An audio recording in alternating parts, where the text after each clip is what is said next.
ஆஃபீஸ்லேருந்து வந்த உடனே டக்குன்னு டிஃபன் செய்யணுமா, இந்த குழம்ப ட்ரை பண்ணுங்க. சூப்பராக இருக்குங்க. ஒரு கரண்டி மாவு இருந்தால் போதுங்க.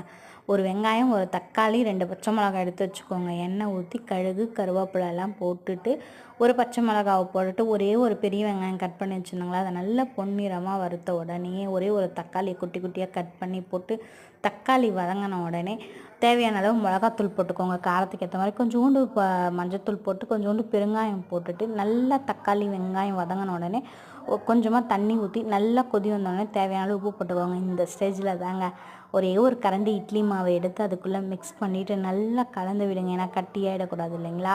அவ்வளோதான். நமக்கு தேவையான அளவு திக்னஸோ இல்லை லூஸாவோ குழம்பு வச்சுக்கினாங்கன்னா அவ்வளோதான். ஈஸியான குழம்பு ரெடி ஆகிடுச்சு. இட்லியும் ஊற்றி வச்சாச்சு.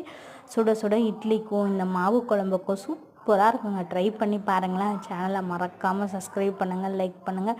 இந்த மாதிரி டிஃப்ரெண்ட்டான சமையல் உங்களுக்கு தெரிஞ்சிருந்தால் அதையும்